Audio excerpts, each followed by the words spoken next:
Sister Rosetta Tharpe était trop géniale et trop délurée pour se soumettre à l'intégrisme ambiant.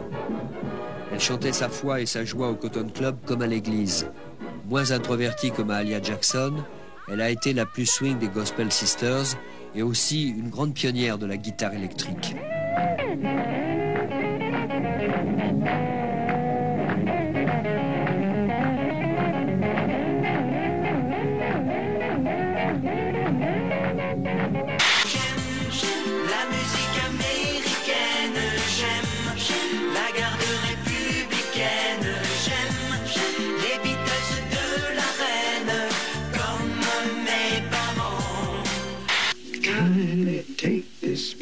To the other side.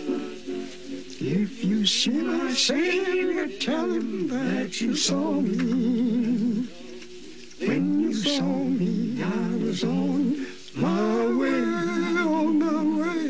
You may meet some old friend who may ask for me. Tell him I am coming home someday. C'est étrange, je ne sais pas ce qui m'arrive ce soir. Je te regarde comme pour la première fois. Encore des mots, toujours des mots, les mêmes mots. Je ne sais plus comment te dire. Rien que des mots. Mais tu es cette belle histoire d'amour que je ne cesserai jamais de lire. ¿Cómo puedo ser? Entrega todo, Todo se lo di. inventa un modo. No es posible que se pueda querer más. Pensando así lo perderás. Y si ella se va, Lo habrás perdido, ¿qué me quedará? lo que has vivido. Tu consejo no me aleja del dolor. Na, na, na, na, na, na, na, na.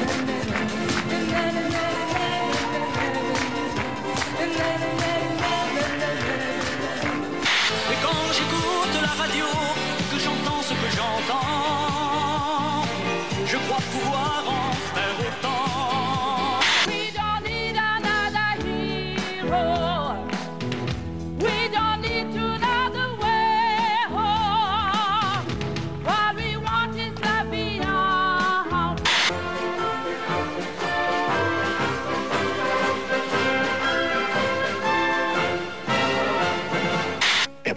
Il m'a quand même donné son adresse et 6 mois plus tard, je l'ai présenté au Jazz Tag Anderson.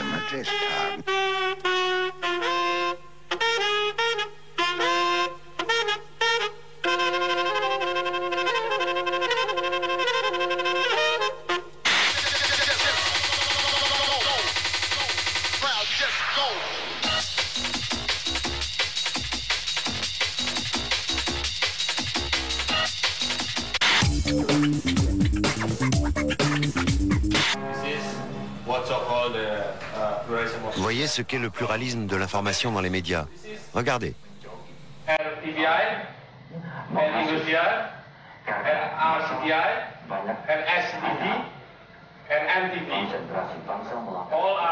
C'est partout la même chose.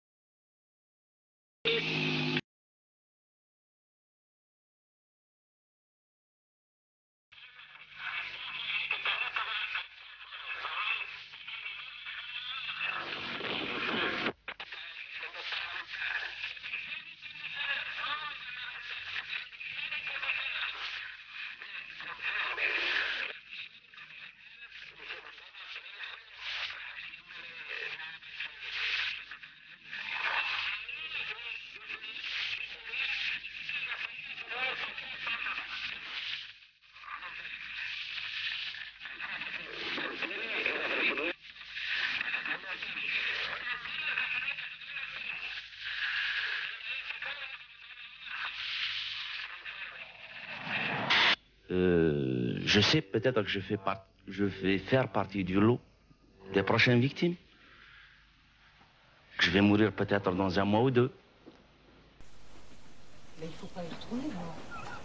Madame, je vais y retourner. Excusez-moi, mais c'est qu'il faut que j'y retourne. J'ai mon combat à mener. Il faut savoir distinguer entre la vie et la mort. Les deux sont belles. Moi, je préfère mourir pour mes idées que de mourir de lassitude ou de vieillesse dans mon lit. Salomon s'en est tiré, mais pas ses deux frères, ni ses neveux. Depuis 8 jours, avec les rares survivants, il côtoie les morts.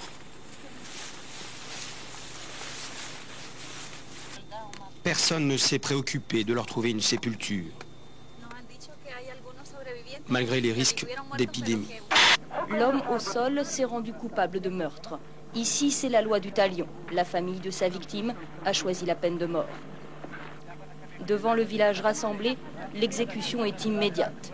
Le supplice du condamné durera plus de 3 minutes.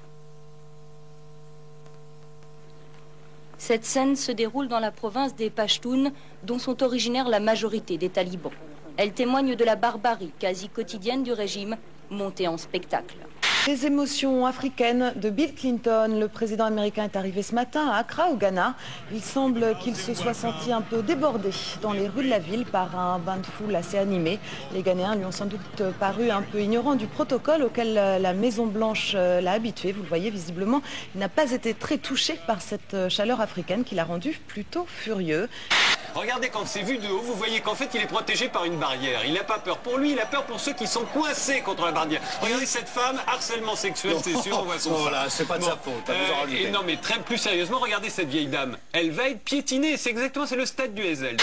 Aujourd'hui, à Kinshasa, malheur à ceux qui sont suspectés d'être des rebelles infiltrés. Ils sont brûlés vifs par des foules en colère. La chasse aux Rwandais est ouverte, galvanisée par les appels lancés à la radio. Les Quinois s'adonnent aux joies de la justice populaire. Le peuple a massacré même de Rwandais. L'armée n'est pas de reste.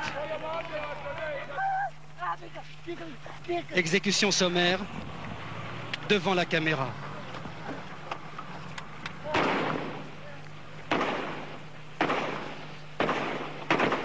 Des caméras dans des brancards, des pancartes qui proclament « Nous sommes journalistes, ne nous tuez pas ». La presse a manifesté à Hébron où 9 reporters palestiniens ont été blessés hier. Naël Chouyouri, le caméraman de l'agence Reuters, est ici, pris pour cible. Il sera touché à plusieurs reprises par des balles en caoutchouc. Il avait pourtant crié en direction des soldats israéliens qu'il faisait son métier.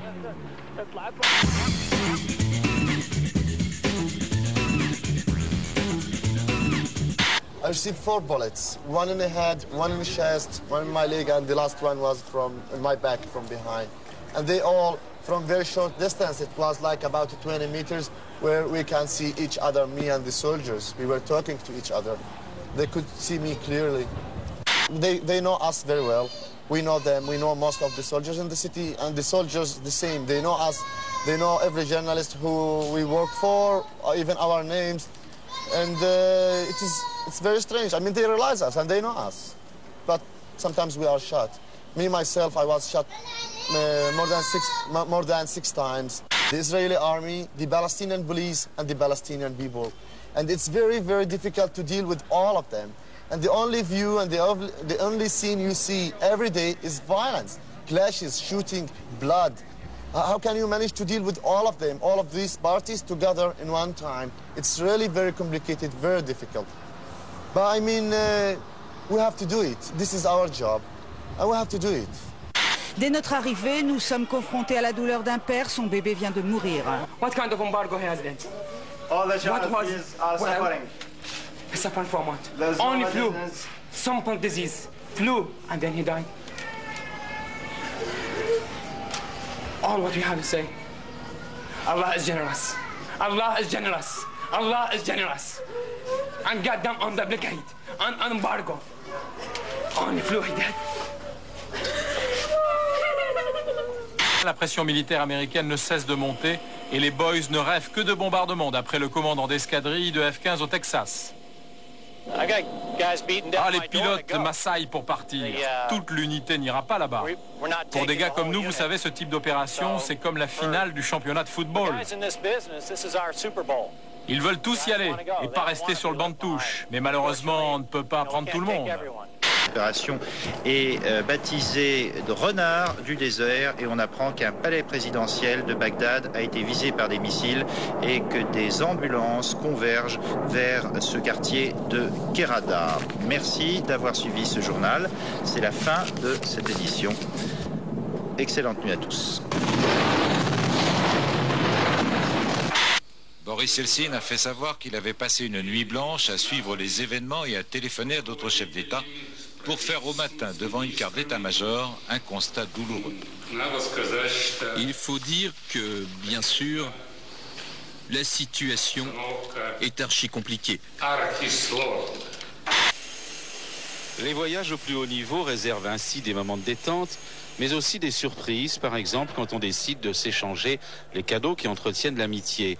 Mais en l'occurrence, des cadeaux fort peu protocolaires. Je lui ai promis de lui envoyer les cassettes de Monte Cristo.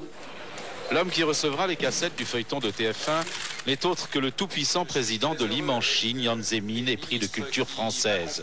Bill Gates a été entarté à Bruxelles. L'attentat a eu lieu ce mercredi. Vous le voyez, le président de Microsoft, l'un des hommes les plus riches de la planète, a été victime d'un commando inspiré par Noël Godin, le terroriste entarteur belge. Un bras bionique, une première mondiale selon son concepteur. Il a transformé la vie de Campbell, un Écossais qui a perdu son bras à la suite d'un cancer. Une mécanique de précision qui reproduit fidèlement les mouvements compliqués de l'épaule, du poignet et des doigts. Le tout réalisé en fibre de carbone actionné par de petits moteurs électriques. Les muscles de l'épaule commandent la mécanique, mais à terme, l'appareil pourrait être directement connecté aux terminaisons nerveuses du moignon.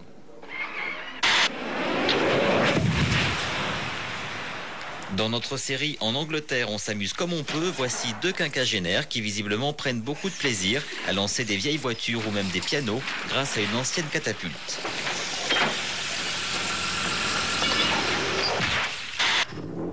Ed n'est pas homme à rester vautré dans son canapé pour regarder la télévision. Non, Ed part à l'aventure au volant de son canapé. À 27 ans, ce passionné de mécanique et de télévision, diplômé des Beaux-Arts, a bricolé le mobilier du vieux salon familial. Sous le canapé, imitation léopard, rugit un puissant moteur. L'horloge de style sert de compteur de vitesse. Le volant est une pizza surgelée. Cette voiture, car c'en est une, est le nec plus ultra du confort pour regarder la télé et rouler à une allure de 110 km/h. Cet homme se fait enterrer vivant. Jeff Smith n'est pas suicidaire, il veut juste battre un record. Si tout se passe bien, Jeff Smith restera 6 mois à 2 mètres, soit 6 pieds sous terre. Ce record du plus long séjour dans un cercueil, sa propre mère l'avait un temps détenu. Elle est depuis décédée. Voilà comment certains enterrent leur vie de garçon.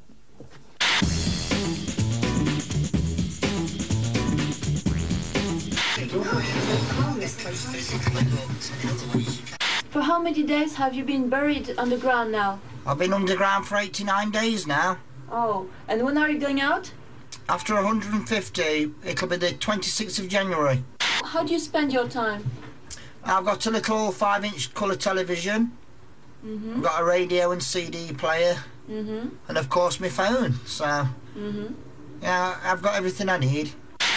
Did many American TV come to see you? Yes, a lot, and I get 5 or 6 radio stations from America phone me every day. How do you do your toilet?